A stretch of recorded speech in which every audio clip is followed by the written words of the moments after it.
I'm Ember. Welcome back to the channel, and today I am going into episode 10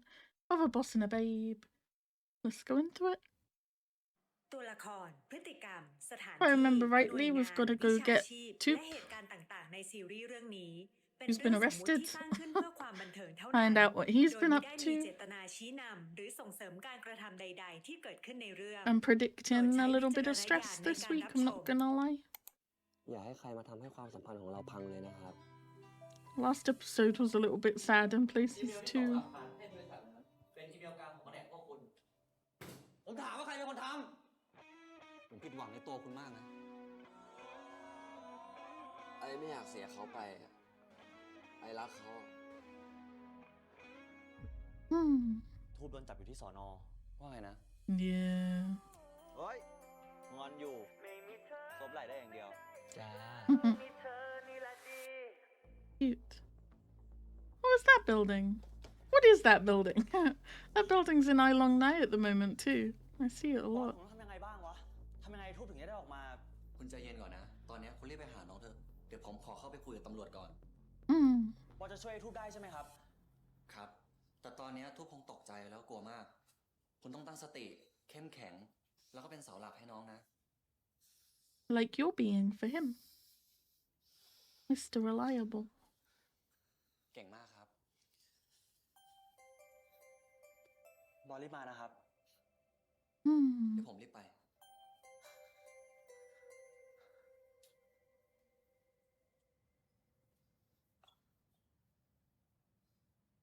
ใครโทรบอกอะ How you doing? เรื่องนั้นเอาไว้ก่อน เกิดอะไรขึ้นกับมึงวะ แล้วมึงมาอยู่ในนี้ได้ไงเนี่ย ผมพูดไปพี่จะเชื่อปะผมพูดกับตำรวจเป็นร้อยๆรอบแล้วอะแต่ตำรวจพวกนั้นก็ไม่เชื่อผมเลยอะถ้าผมพูดอีกรอบแล้วพี่ไม่เชื่อ ผมก็ขี้เกียจพูดแล้วนะ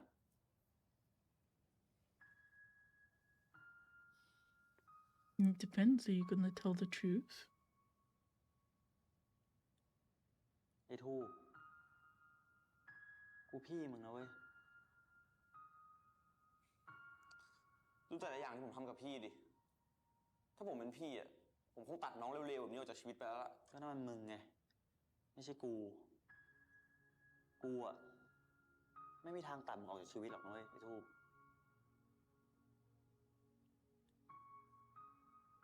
สุดมึงจะบอกได้ยังว่ามึงมาอยู่ในนี้ได้ไง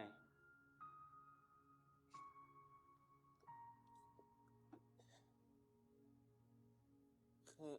ผมไม่ได้ทำไม่ได้เสพไม่ได้ขาย ทุกอย่างมันเกิดขึ้นเร็วมากอะอยู่ตำรวจมันก็บุกเข้ามา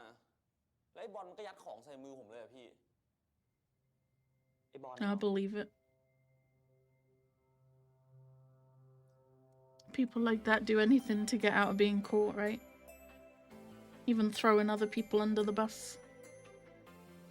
I feel like he's being honest about that. It was kind of sweet the way he like turned and faced Chair like he was gonna open up, you know?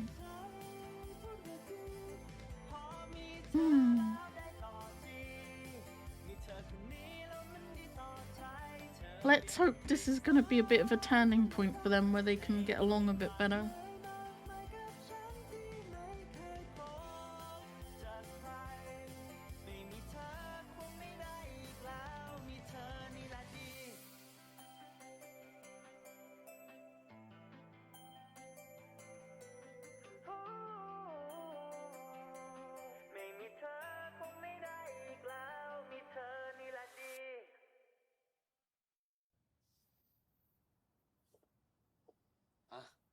เมนูอะไรก็ได้ครับ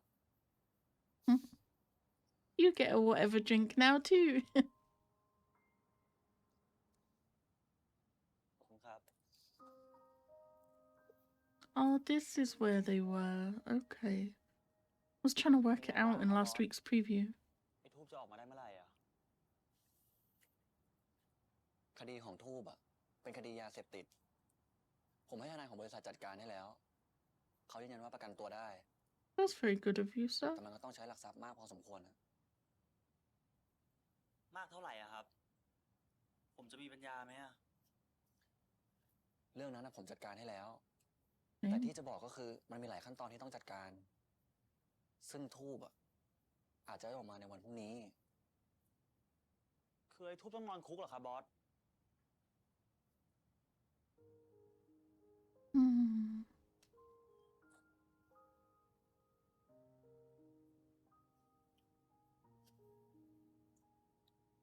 ผมขอโทษนะที่เอาทูบมาวันนี้ไม่ได้อะ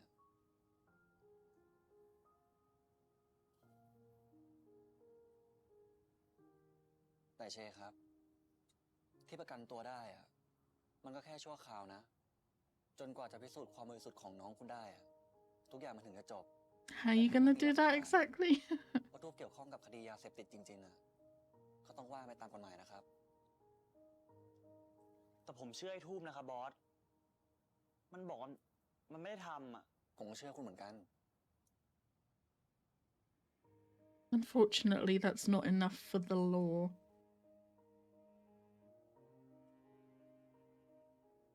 ขอโทษนะครับบอส ที่ทำให้บอสต้องมาวุ่นวายกับเรื่องพวกเนี้ยแต่ผมก็ไม่รู้แล้วจริงๆอะว่าตอนนี้ไม่มีบอสแล้ว ผมจะช่วยทูบยังไงอะขอบคุณนะครับ Hmm. ไม่เป็นไรเลยครับ ผมยินดีทำทุกอย่างเพื่อคุณอยู่แล้ว Cute. ขอก่อนหน่อยดิ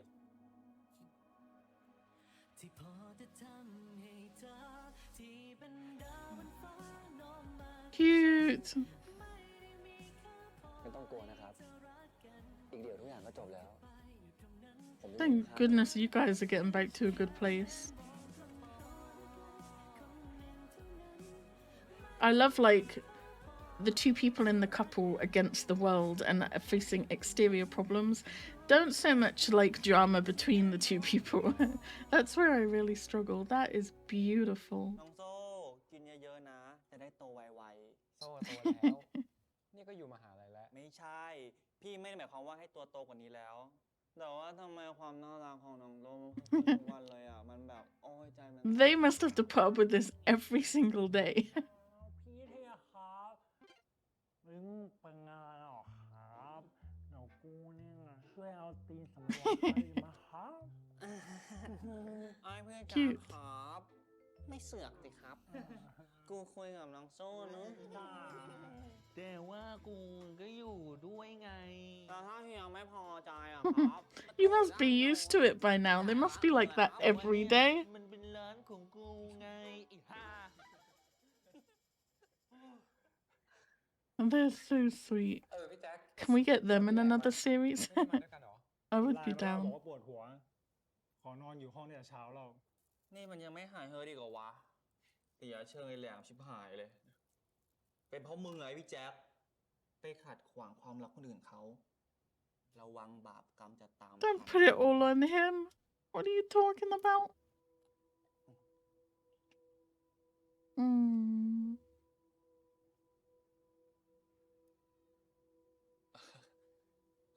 ไอ้พี่แจ๊คกู มึงช่างมันเถอะ คือมีบาปกรรมไหนที่มันหนักกว่าที่กูเคยเจอเหรอวะหึกูของกูมันสุดแล้วนะเว้ย กูขอโทษ กูไม่ได้ตั้งใจพูดอะมึง มึงก็รู้ใช่ปะล่ะว่าปากกูแม่งหมาลงมาใจแหลมอะไอ้ปากไม่รักดีเอ้ย ช่างมันนะมึงอย่าคิดมากเลย ให้กู move on เถอะ เออทำใจ I ได้ want to จริง hug ละ Jack all ดี the ใจกับมึงด้วย time. พวกกูอ่ะ เป็นห่วงมึงแทบตาย ขอบคุณนะเฮีย กูเข้าใจแหลมละเวลาโดนคนทำซึ้งใส่หน้าเป็นไง เลิกซึ้งกันเถอะครับ โซ่จะร้องไห้แล้ว โอ้โซ่ไม่เอา มาโอ้โห Oh, คนดี that's ของ so พี่ cute, พี่ man. อยู่ข้างๆนะไม่เอา Oh, give me them in every series. I want to see them ซึ้ง every ไว้ใน day. ตาก็พอเนาะ Hmm. ตลกมากโซ่หูมุกโซ่โคตรตลกเลย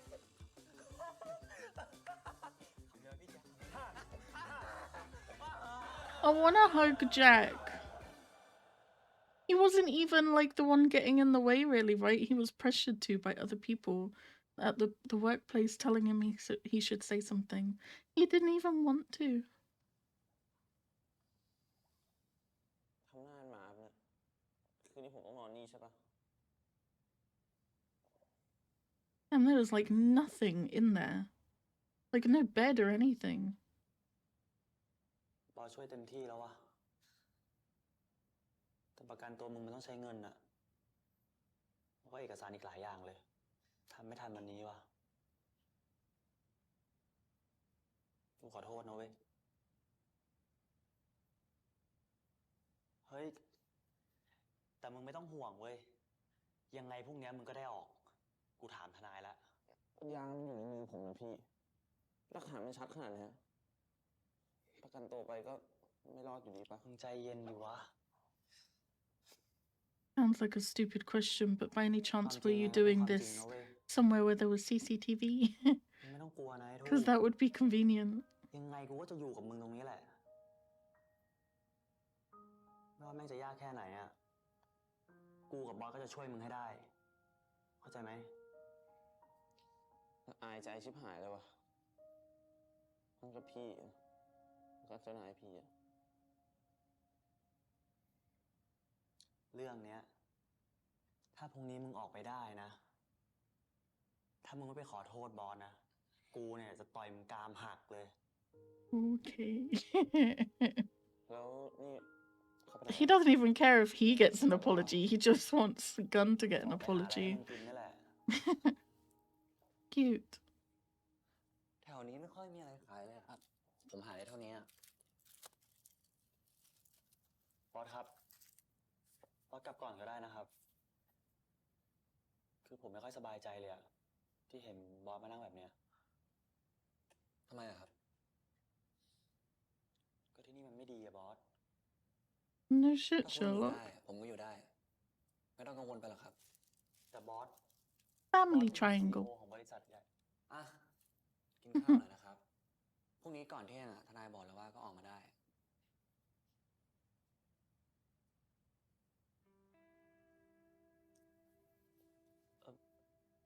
เราเรื่องหลักฐานนะครับบอส เราทำไงได้บ้างอะเราจับตัวไอ้บอลมาสารภาพได้ปะเรื่องนั้นอะคุณไม่ต้องกังวลไปนะ ผมกับทนายกำลังจัดการให้อยู่ สบายใจได้ Damn. You really are Mr. Reliable.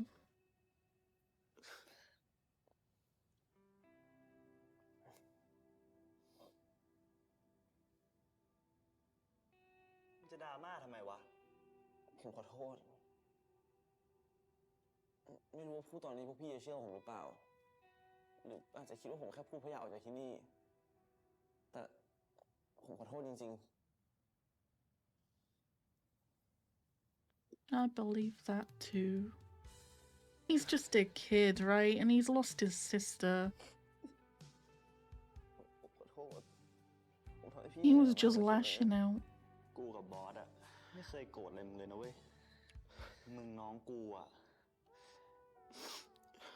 ยังไงมึงก็เป็นน้องกูนะเว้ยทูกถ้ามึงจะปากหมาทำตัวเหี้ยแค่ไหนอะ Evil? มึงก็เป็นน้องกูนะเว้ย Oh มึงเข้าใจ dear. ใช่ไหม Wedding. โอ้ยสภาพดูไม่ได้เลยว่ะ เลิกร้องไห้เป็นเด็ก3 ขวบได้ปะกระจอกว่ะ ไม่ดูหน้าตัวเองเลยเนาะ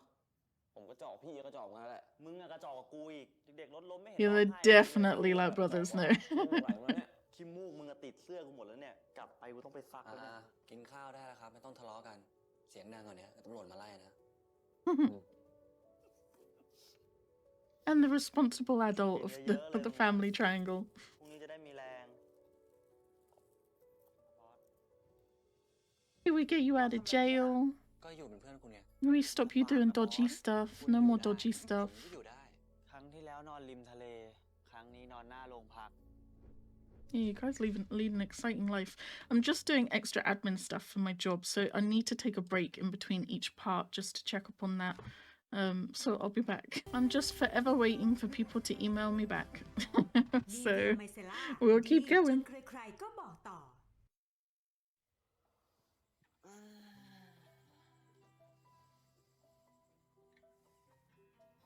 I'm proud of Toop for apologizing and being พรุ่งนี้เช้า honest. เราค่อยมาใหม่ เฮ้ย That was very บอสกลับ mature ก่อนเล of ยครับ him. เดี๋ยวผมกะว่าจะอยู่เป็นเพื่อนให้ทูบมันอะ แล้วคุณจะอยู่ยังไงอะข้างในมันอยู่ไม่ได้นะ อืม ก็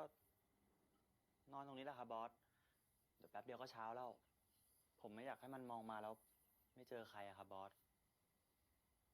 อย่างน้อยให้มันเป็นผม มันก็น่าจะอุ่นใจขึ้นนะบอส พรุ่งนี้ผมขอลางานนะ เดี๋ยวถ้าพี่แจ็คถามอ่ะ ก็บอกว่าผมไม่สบายนะ เอ้าแล้วทำไมคุณไม่บอกพวกพี่ๆคุณล่ะ ผมไม่อยากให้วุ่นวายอะครับบอส อีกอย่างไอ้ทูบก็คงไม่อยากให้ใครรู้ว่ามันติดคุกอะถึงมันจะไม่ผิดก็เหอะ แต่ผมว่า That's เรื่องพวก fair. เนี้ยคนยิ่งรู้น้อยยิ่งดีไม่ใช่เหรอครับบอส ครับ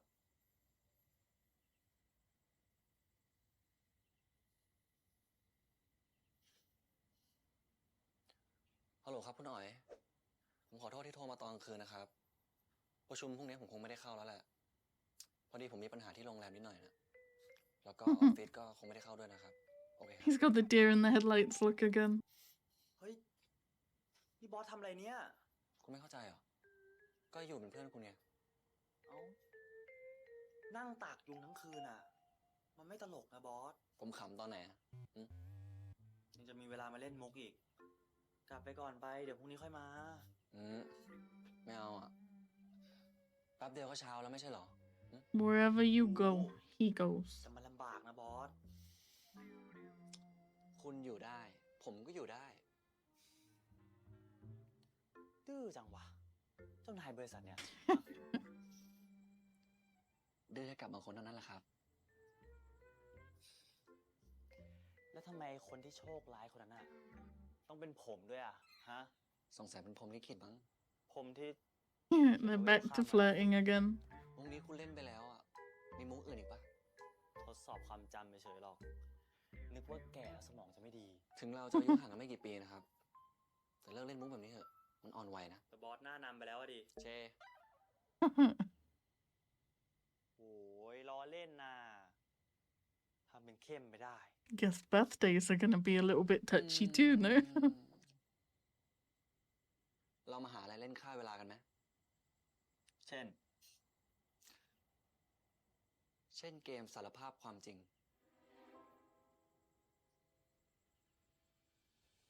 I don't know, they always start off fun and end up dangerous. ค่ะ ว่ามาครับ คือหลักฐานแฉคุณทามจริง She already told อิง him. เป็นคนทำเอ Damn. งค่ะ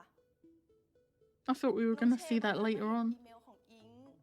แล้วน้องก็ยอมรับผิดแทนอิง อิงจะมาสารภาพกับบอส แต่น้องเชก็ห้ามไว้ บอกว่าให้บอสเข้าใจแบบนี้ไปดีแล้ว เขาพูดแบบนั้นเหรอครับ ค่ะ แต่อิงไม่สบายใจเลยที่เรื่องมันเป็นแบบนี้ อิงไม่อยากให้คนมองว่าน้องเชเป็นคนผิด โดยเฉพาะบอส ขอบคุณนะครับที่ยอมบอกผมอะ บอสจะไล่อิงออกหรือหักเงินเดือนอิงก็ได้นะคะ อิงสำนึกผิดจริง ผมไม่ทำอะไรแบบนั้นหรอกนะครับ ผมไม่รู้ว่าเชมีเหตุผลอะไรบ้างอะที่ตัดสินใจทำแบบนี้อะแต่หนึ่งในนั้นนะเขาอยากปกป้องคนนะ ๆ แต่ I was gonna say, I get ไม่ it. มีทางทำลายความตั้งใจของเขาหรอกนะครับ He's more likely to fire her than Chair, right? When he's ขอบ angry. คุณมากนะครับ ที่ยอมบอกความจริงให้ผมฟัง He was just trying to protect her. When did she tell him that? Because he then went out and got drunk ครับ and then argued with him, and they've been together ever แล้วไอ้เมื่อ since. คืนที่บอกไทม์สำคัญอย่างงู้นอย่างนี้คืออะไรอ่ะ Yeah, ผมแค่อยากได้ยินความจริงจากคุณอะ ฝัน you motherfucker. ผมแค่อยากให้คุณสารภาพความจริงกับผม Already knew the แล้วผมก็ truth. อยากรู้ด้วยว่าคุณน่ะจะโกหกไปถึงเมื่อไหร่ ท้าย แล้วคุณมีอะไรที่จะสารภาพผมอีกไหม Told you these games end up dangerous. เคยทำกาแฟบอส6อ่ะ แล้วก็เอากาแฟแบบซองแบบ3 in 1ให้บอสกินนะ โคตรอร่อยเลยป่ะ ตัวแสบ Technically, it's a whatever drink. ถ้านอนตรง You เนี้ can ย get anything though. ตำรวจจะเหยียบป่ะ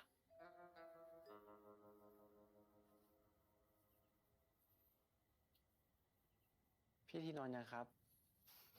ยังครับ งั้น โซ่ขอถามอะไรหน่อยได้ไหมอ่ะ ถามเลย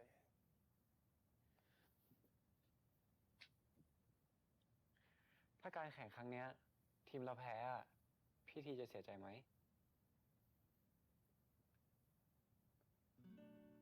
How long have they been together that they live together? ถ้าถามว่าเสียใจไหมหรอ มันก็ต้องเสียใจอยู่แล้วอะแต่ว่าพี่อะจะไม่เป็นบ้าเหมือนครั้งที่แล้วนะ สัญญา ไม่ต้องห่วงเลย ครับ โซ่อะไม่อยากให้พี่ทีโทษตัวเอง พวกเราทีมเดียวกัน ถ้าจะผิดอะก็ผิดเท่ากันหมดโอเคไหม รู้แล้วครับ แล้วทำไมอยู่ๆต้องถามคำถามนี้ He's gonna throw the match. เขาเป็นห่วงครับ Oh, they're so sweet. เขารักเหมือนกันครับ You can't even blame me for getting side couple syndrome with these two. You can't. This one is not on me. They're fucking adorable, no? They're so adorable. There's nothing I could do. There's no beating side couple syndrome with บ้านกว่า them. นอนตรงบันไดหลายเท่าเลยเนาะแต่ตื่นมาอาจจะแสบตาหน่อยนะครับ ครั้งที่แล้วนอนริมทะเล ครั้งนี้นอนหน้าโรงพัก โคตรประสบการณ์เลยแหละเอ้ย เชครับ ครับ ผมยังไม่ได้ขอโทษคุณเลยอะ ขอโทษเรื่องอะไรครับ ก็เรื่องที่ผมตวาดใส่คุณในห้องประชุมอะทามันเป็นเพื่อนคนเดียวของผม ผมยอมทำทุกอย่างเพื่อรักษามันไว้อะแต่สุดท้ายแล้วทุกอย่างก็พังอะ เรื่องนั้นผมเข้าใจครับบอส บอสเคยเล่าให้ผมฟังแล้ว พอรู้ว่าคุณเป็นคนทำอะผมเลยเสียใจมากว่าคิดว่าคุณคือคนที่เข้าใจผมมากที่สุดอะ แต่ผมก็ขอโทษเหมือนกันนะครับ ที่โกหกบอสอะถือว่าเจ้ากันแล้วกันนะ นี่คุณจะใช้เรื่องนี้มาเป็นข้ออ้างเพื่อห่างกับผมเหรอฮะ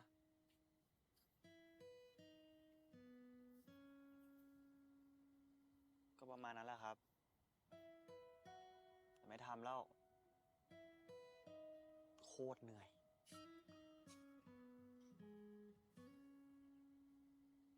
เช คุณอย่าหายไปไหนอีกเลยนะ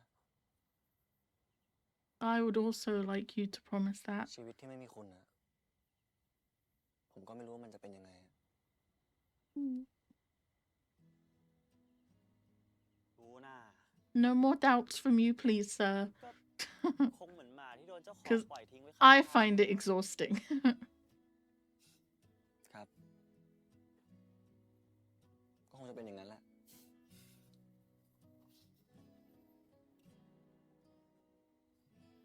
No, they're cuties. นอนกันเถอะบอส อยากให้เวลาผ่านไปเร็วๆแล้วอะไอ้ทูบจะได้ออกมาสักที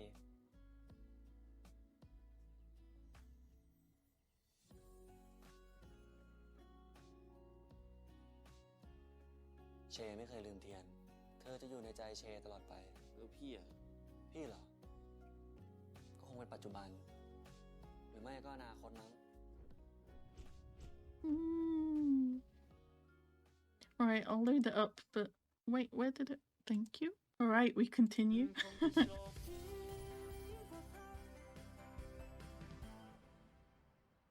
Pretty. They have some really pretty shots, like, in between the scenes for this series. เชี่ย Okay. เกิดอะไรขึ้นนะครับ แม่ทูบกับพ่อเลี้ยงมาที่นี่อะบอส ผมว่าเรารีบไปกันเถอะ เกิดเรื่องไม่ดีขึ้นแน่เลยอะ How did they know he's here? มึงทำให้กูอับอายขายขี้หน้า ชาวบ้านก็รู้กันหมดแล้วว่าไอ้ลูกบ้านเนี้ยมันขี้คุก คุณครับ กรุณาอยู่ในความสงบด้วยนะครับ ที่นี่เป็นสถานที่ราชการ ใครลูกมึงวะ Yeah. พี่ใจเย็นก่อน เดี๋ยวถามลูกมันก่อนว่าเกิดอะไรขึ้น เย็นงั้นเหรอ มัน ดูลูกมึงสิ มันทำอะไรลงไป ญาติผู้ต้องหาครับ ผมว่าเชิญออกไปสงบสติอารมณ์ข้างนอกก่อนจะดีกว่านะครับ Yeah. เพราะมึงใช่ไหม Well, that dude ที่ทำให้ says. ลูกมันเสียคนเนี่ยฮะ มึงจะทำไม Okay. เนี่ย พวกมึงจะรุมกูเหรอ ตำรวจครับ จับมาเลยครับ มันจะทำร้ายผมตำรวจ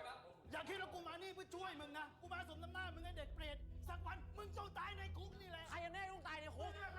What the fuck is wrong with you, man? คนที่ข่มขืนพี่กูจนฆ่าตัวตายอ่ะ มันนะหากต้องตายในคุก พี่เจ พี่หาคำตอบมาตลอดใช่ปะว่าทำไมพี่เทียนถึงฆ่าตัวตาย เพราะมันไง ไอสารเลวนั่นเป็นคนทำเพราะมันไงสารเลวนั่นเป็นคนทำมันไง พี่หาคำตอบมาตลอดใช่ปะว่าทำไมพี่เทียนถึงฆ่าตัวตาย Oh. เชคิดว่าคนเราเนี่ยมีชีวิตอยู่ไปเพื่ออะไรหรอ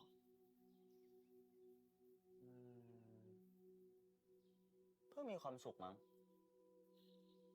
แล้วถ้าไม่มีทางมีความสุขอะเขาสามารถตายได้ปะ เฮ้ยเทียน เป็นไรหรือเปล่าอ่ะทำไมถามแบบนี้อ่ะ เปล่าอะพอดีเราเห็นข่าวคนฆ่าตัวตายบ่อยก็เลยอยากรู้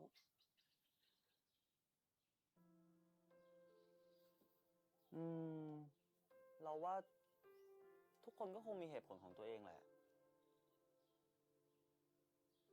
นั่นสิสำหรับบางคนเนี่ยการที่จะมีความสุขเนี่ยคงไม่ใช่คำตอบสุดท้ายของชีวิต เพราะเขาแค่ต้องการที่จะหลุดพ้นจากความทุกข์ความทรมาน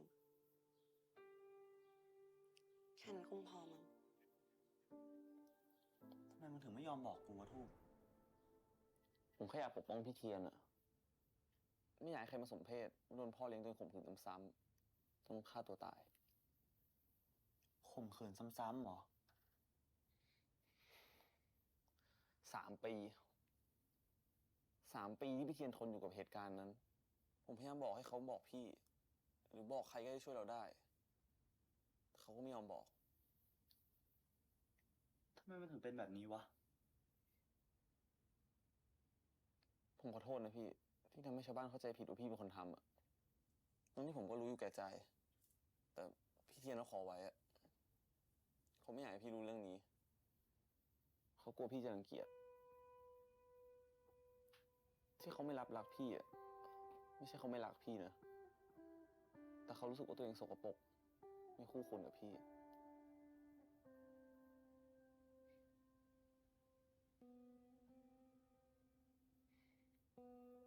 ผมว่าวันนี้ทุกคนเหนื่อยกันมากแล้วนะครับ เราแยกย้ายกันไปพักผ่อนดีกว่าทูบเดี๋ยวพี่เอาชุดให้เปลี่ยนนะ แต่ว่าคอนโดพี่มันมีห้องนอนแค่ห้องเดียว ผมนอนโซฟาได้ครับไม่เป็นไร ถ้างั้นรีบไปพักผ่อนดีกว่านะครับ ด้านโน้นมีห้องน้ำอีกห้องหนึ่ง ครับ เช เราไปอาบน้ำแล้วนอนกันดีกว่านะครับ พรุ่งนี้เราค่อยว่ากันใหม่ รอมันเข้าคุกได้ไหมอะครับบอส เราจับมันเข้าคุกได้ไหมอะ เรื่องนี้ผมต้องปรึกษาทนายอีกที แต่ผมพูดตรงๆนะ เหตุการณ์มันผ่านไปนานมากแล้วอะครับ หลักฐานต่างๆมันก็หายไปกับร่างของเทียน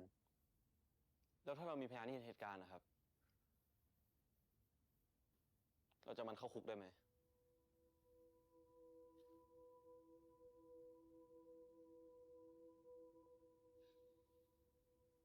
That's rough, man. That's นี่เรา really ไม่ได้น rough. อนกันมาเกิน24 ชั่วโมงแล้วนะครับ ผมไม่รู้ว่าผม I wouldn't have thought a witness would be enough because it would be like one person's word against someone else's, right? หรือเรื่องที่แม่แท้ๆรู้ว่าลูกสาวตัวเองโดนข่มขืน แต่ก็ปิดหูปิดตาทำเป็นมองไม่เห็นน่ะ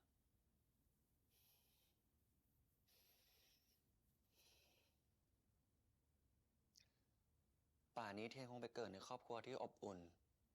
หรือไม่ก็กลายเป็นนางฟ้าอยู่บนสวรรค์ไปแล้วนะครับ สิ่งที่เราควรทำตอนนี้ไม่ใช่มานั่งเสียใจกับเหตุการณ์ที่เราไม่สามารถแก้ไขอะไรได้อีก แต่คือการทวงความยุติธรรมให้เทียน และจับคนผิดมาลงโทษ ในสิ่งที่ตัวเองได้ทำไว้นะครับ ผมทำแน่ครับบอส เก่งมากครับ ไม่ได้เก่งอะไรเลยครับบอส บอสนั่นแหละครับที่เก่ง ถ้าไม่ได้บอสอะป่านนี้ไม่รู้ว่าไอ้ทูบจะได้ออกมาเมื่อไหร่ ตัว ตัวผมเองก็คงทำอะไรไปไม่ได้มากกว่านั่งอยู่กับมันที่สอนอครับ ขอบคุณนะครับบอสที่ไม่ทิ้งผมอะ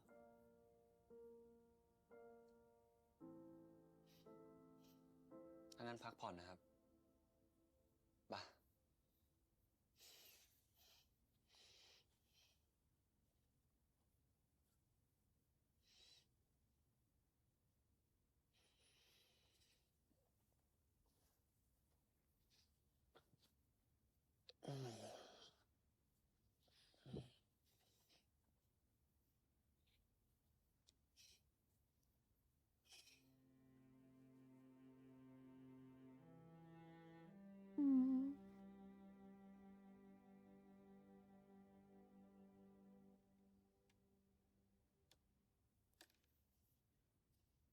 นอนไม่หลับเหรอครับ หรือว่าโซฟาไม่สบาย เข้าไปนอนในห้องด้วยกันไหม ไม่เป็นไรครับ แล้วพี่ออกมาทำอะไร พี่หิวน้ำน่ะ พี่เชนอนแล้วเหรอ หลับไปแล้วเหรอครับ ขึ้นเตียงไปก็หลับเลยอะสงสัยคงเพลียมาก ผมขอโทษนะที่เคยพูดจาไม่ดีใส่ พี่คุณน่ะเขาขอโทษแทนคุณไปหมดแล้วล่ะครับ ผมไม่ถือสาหรอก ก็แค่คิดแบบเด็กๆอะกลัวพี่เชจะเลิกรักพี่เทียน กลัวพี่เทียนจะถูกลืม ไม่มีวันนั้นหรอกนะครับ เชไม่เคยลืมเทียน เธอจะอยู่ในใจเชตลอดไป ถ้าพี่เทียนอยู่ในใจพี่เช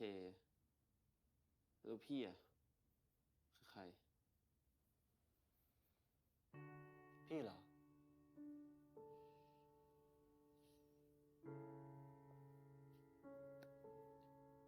ถ้าเขาอนุญาตอะก็คงเป็นปัจจุบัน หรือไม่ก็อนาคตมั้ง ไม่รู้สิ ของแบบนี้มันต้องใช้เวลา เรียนรู้ไปเรื่อย ผมขอบคุณพี่มากนะที่พี่ช่วยผมอะถึงพี่จะช่วยผมกับพี่เชอะแต่ขอบคุณมากจริง ๆ พี่ Are you making character progress? Proud of him.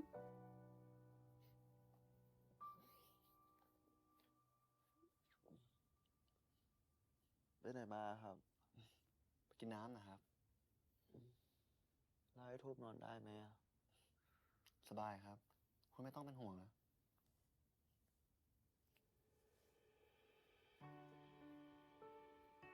I love it in a BL when they actually turn the lights off. It's starting to turn into my favorite trope because you don't see it very often. No.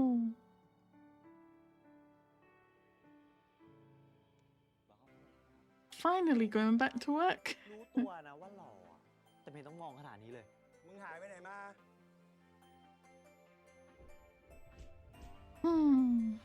Alright, one last break, and then we go into the last part. Alright, let's go into the last part. That part was rough to watch, I'm not gonna lie. That was very difficult.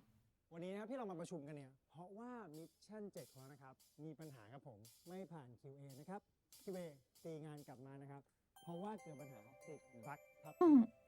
เจอกันครับ บ๊ายบาย Look at them making a workplace romance work.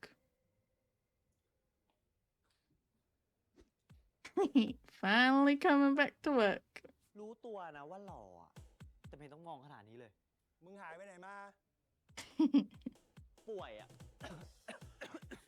ป่วย น้องเชฟป่วยเป็นอะไรคะ เป็นกุ้งยิงครับ ครั้งนี้กุ้งยิงขึ้นที่ไหนอีกล่ะน้องเช ที่จมูกบังคับพี่อิง ไปดีกว่า เก่าสอนน้องบ้างนะว่ามันมีอีกหลายโลกเลย เปลี่ยนโลกบ้าง มันโป๊ะ ฮะแล้วมึงบอกกู กูไม่อยากให้เป็นเรื่องใหญ่นี่หว่า ไอ้ทูบติดคุกอะเรื่องใหญ่อยู่แล้วเว้ยมึงเอาอะไรมาเล็กวะ ก็จัดการได้แล้วนี่ไง ไม่ได้บอสมาช่วยอ่ะ ก็คงรบกวนมึงแหละพี่ แล้วนี่บอกว่าเสียค่าประกันไปเท่าไหร่ 500,000อ่ะ ฮะ ผม เอาดิวะคนแรงเนี่ย โอ้แสงไอ้พวกนี้มันโคตรสร้างเรื่องเลย แล้วมึงอ่ะจ่ายเงินที่ไหนคืนบอส บอสเขาบอกไม่รีบอ่ะคดีจบไปทูบไม่ผิด ก็คงได้เงินคืนนะมั้ง แต่กว่าจะจบอ่ะ มันเป็นปีๆเลยนะเว้ย เออ กูขอเขาผ่อนเขาก็ไม่ยอมอ่ะไม่รู้จะทำไงวะ ได้ทูบเป็นไงบ้างอ่ะ กูไปส่งมันที่หอเมื่อเช้าอ่ะ แม่งรู้สึกผิดจนกูรู้สึกผิดไปด้วยเลย แต่ว่ามันไม่ทำจริงใช่ป่าวะ At least he's not being all defensive and grouchy anymore. ก็ดี เด็กอวดเก่งอย่างไอ้ทูบอ่ะ เจอเรื่องแบบนี้เข้าไป ว่ามันคงหมดความมั่นใจน่าดู ลดอีโก้บ้างก็ดี กูเหนื่อยที่จะง้างปากเวลาจะคุยกับแม่งแต่ละทีเนี่ย เหมือนที่กูเหนื่อยกับมึงเลย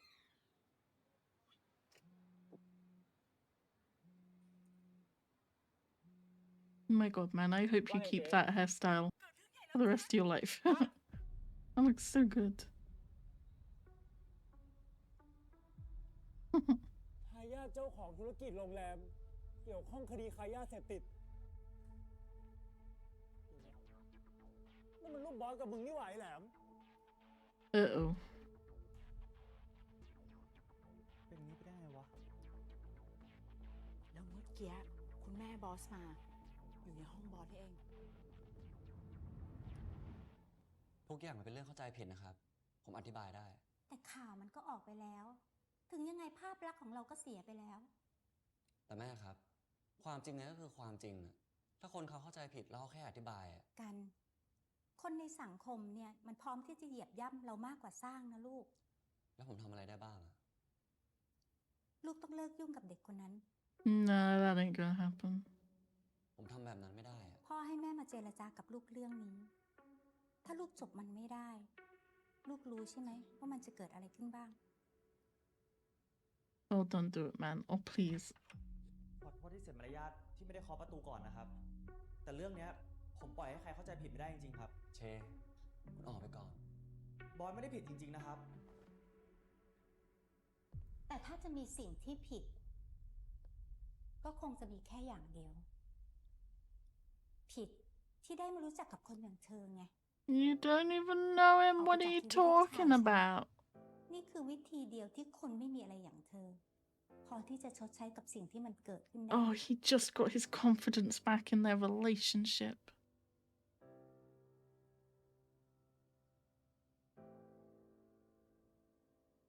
ครับ ขอโทษครับ Oh, his voice is so tiny. เขาไล่กูให้ออกไปจากชีวิตลูกชายเขาอะเพราะมันเป็นวิธีเดียวที่คนไม่มีอะไรอย่างกูอะพอจะชดใช้ในสิ่งที่เกิดขึ้นได้อะ อุ้ย พูดแรงไปปะวะ พอมาคิดดีๆแม่งก็จริงนะเว้ย กูกับบอสแม่ง Wait. Right, we're gonna go back by like 5 seconds. แม่งก็จริงนะ Sorry. เว้ย Nearly made it all the way through an episode without being man. interrupted. ไม่มีอะไรเหมาะสมกันสักอย่างอะ You've said that in like 4 different episodes now, man. ไม่วนมาเรื่องนี้สิครับ ถ้ามึงลองคิดดู Yeah. ฐานะก็ต่างกันฟ้ากับเหวรองเท้าข้างเดียวอะเช่าหอกูได้ครึ่งปีเลยมั้ง ห้องน้ำคอนโดเขาอะใหญ่กว่าห้องนอนกูอีกนะเว้ That ย don't matter. ไหนจะไลฟ์สไตล์การใช้ชีวิตอีก ไม่มีอะไรเหมือนกันสักอย่าง ว่ามึงคิดมากเกินไปละ Yeah. มึงโทษตัวเองอยู่เนี่ย แล้วมีอะไรที่กูไม่ผิดบ้างอะครั้งแรกบอยก็เดือดร้อนเพราะกู ครั้งนี้บอยก็ต้องมาช่วยกู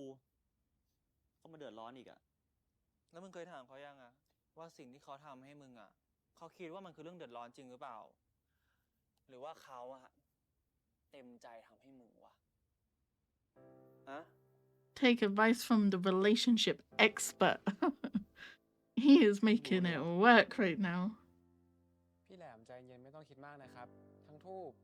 ทั้งพี่แหลม แล้วก็บอสอะไม่มีใครผิดทั้งนั้น ไม่สมควรมีใคร Relationship มานั่งโทษตัว expert เองนะ number 2. ทุกปัญหา มีทางออกเสมอเว้ย เฮ้ย ไอ้แหลม มึงทำได้อยู่แล้วเว้ย เดี๋ยวมึงกับบอสก็ผ่านมาได้เรื่องแค่เนี้ย Stop trying to leave Gun every episode, please. Uh-oh. มึงรับโทรศัพท์บอมหน่อยเถอะ โทรมาเป็น100 สายแล้วมั้ง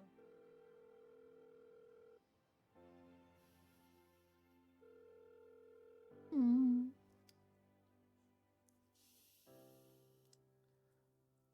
หายไปไหนของเขาเนี่ย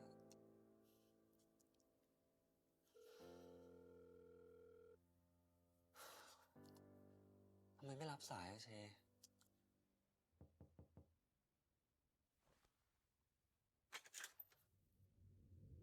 Oh, thank God. I was sitting there thinking, please be him, please be him, please be him. กลับมาแล้วครับ ซื้อส้มตำเจ้าอร่อยมาฝากบอสด้วย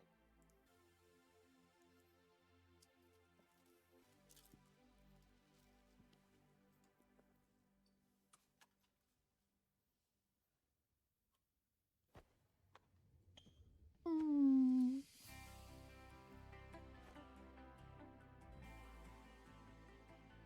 ผมนึกว่าคุณจะทำตามคำพูดของแม่ผมแล้วซะอีก โอ้คำพูดไหนอ่ะ แม่บอสพูดไปเยอะเลยอ่ะ เช Cute. สัญญากับผมนะว่า ไม่ว่าจะเกิดอะไรขึ้น เราจะสู้ไปด้วยกัน คำพูดโคตรเชยเลย เหมือนพระเอกละครตอนเย็นเลย เช สัญญากับผม สัญญา That's the trope I like to see. Couple against the world. ก็สัญญาว่า ไม่ว่าจะเกิดอะไรขึ้น ต้องพยายามมากแค่ไหน อดทนมากแค่ไหน ก็จะทำทุกอย่างเพื่อให้ได้กลับมาอยู่กับบอสไงครับ ผมรักคุณนะเช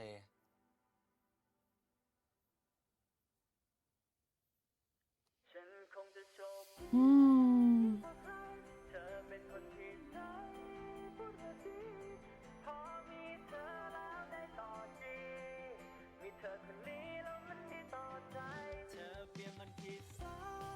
'Thank goodness. I was so nervous. It was gonna end on a horrible cliffhanger.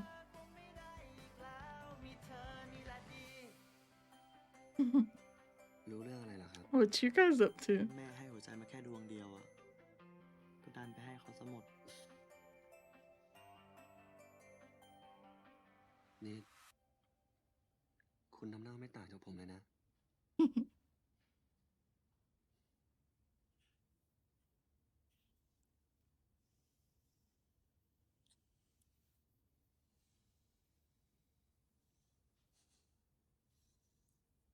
บอกแม่คุณด้วยนะครับ ว่าไม่ต้องเป็นห่วง ผมจะดูแลให้อย่างดี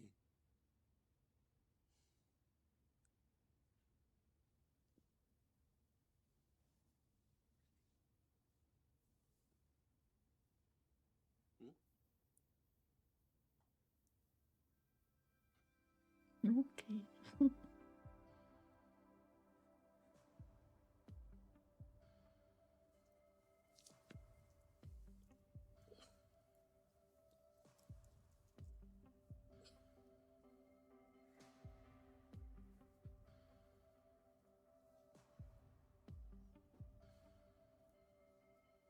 Holy moly.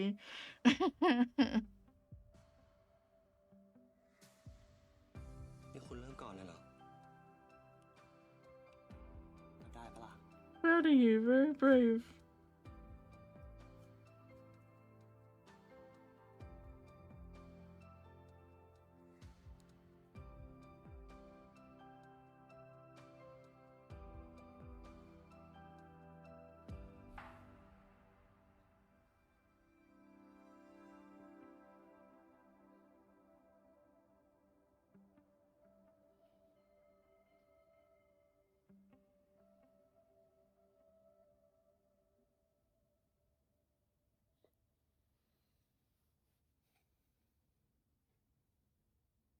เชรักพี่ไหมอะ แล้วที่ทำอยู่เนี่ย ดูไม่ออกหรอกครับ You'd be surprised how many people do when they don't love each other. ก็อยากได้ยินจากปาก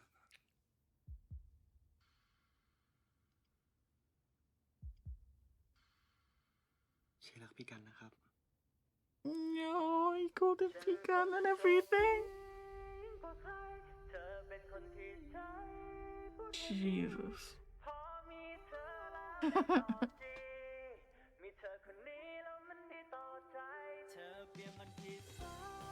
I'm definitely gonna die when Friends comes out. I think it when I see First in Kowtown, I think it when I see Neo, I think it when I see these two. I'm just gonna die.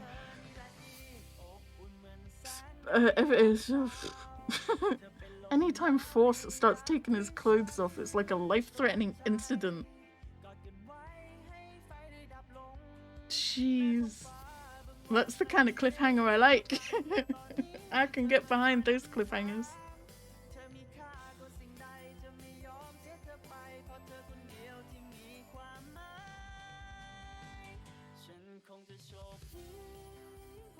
Please be good to me. Please be good to me. ก็บอสบอกเองไม่ใช่เหรอครับ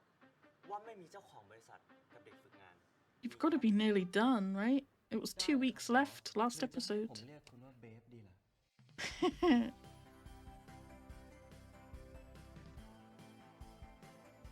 สระผมให้หน่อยดิ คุณคือความสุขของผมนะครับเช ความสุขที่ผมไม่เคยเจอมาก่อน No. เชเราไปกันนะครับ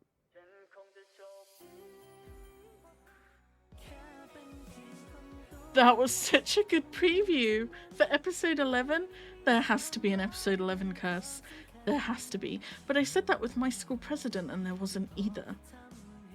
And that was also a like free therapy every week kind of show. So I don't know, maybe. Can I get my hopes up a little? That it will go well? I don't know.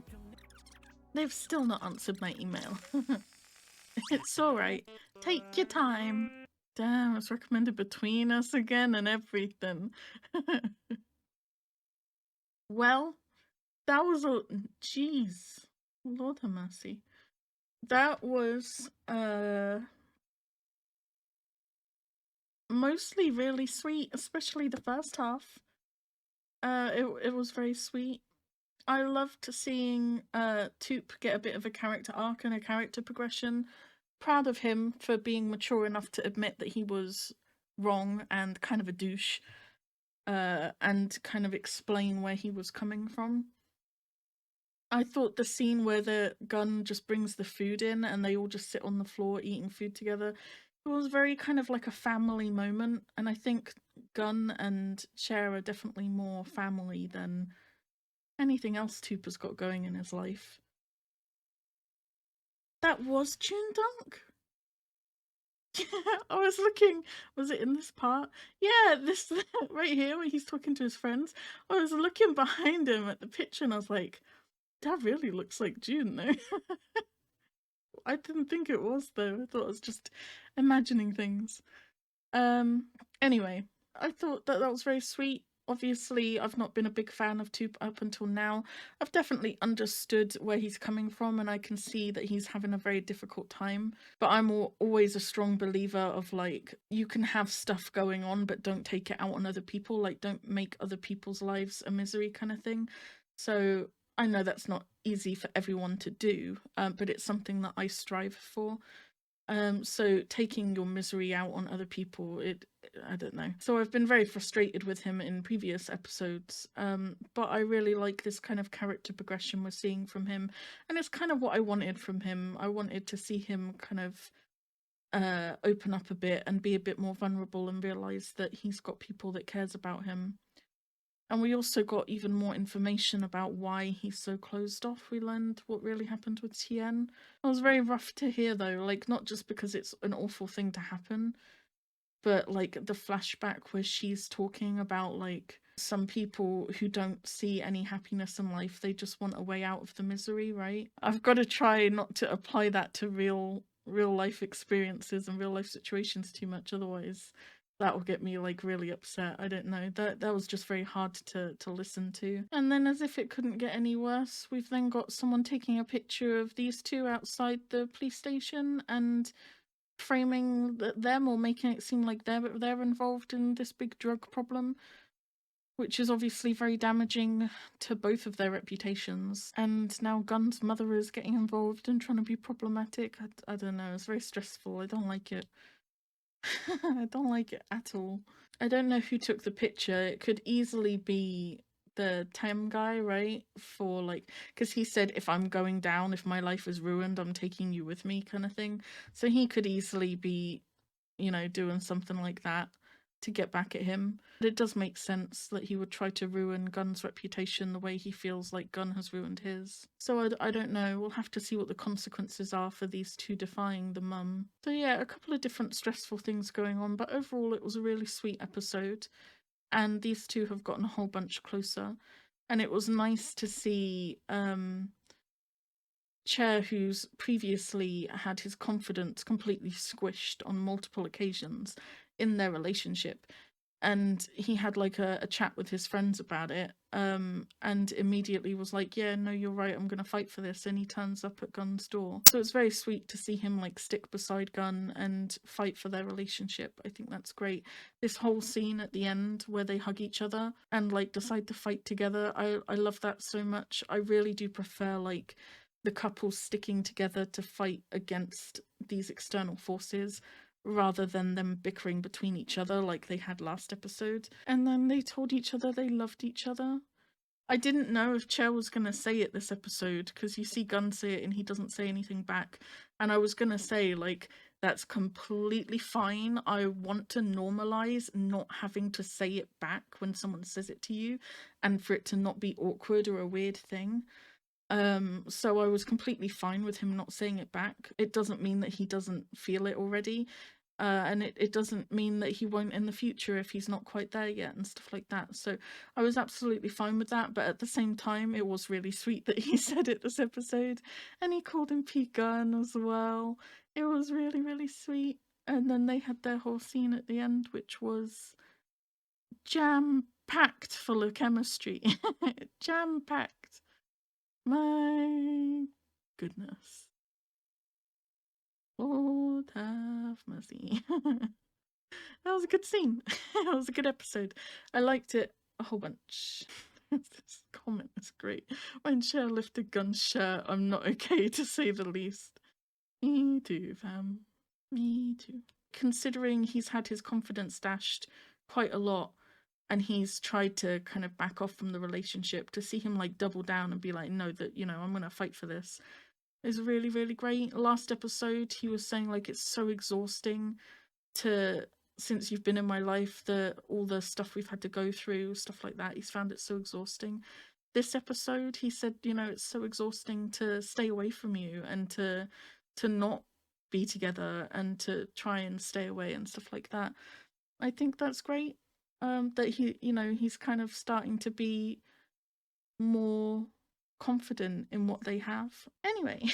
good episode. I liked it. Very, very stressful in places. But again, we got them to a good place, and the preview looks pretty damn good. I don't know if I trust it. It is episode 11 after all. I don't know. We'll see. We'll see how it goes. That is it for episode 10. I will be back next week for the penultimate episode. Alright, that's it for now. Bye!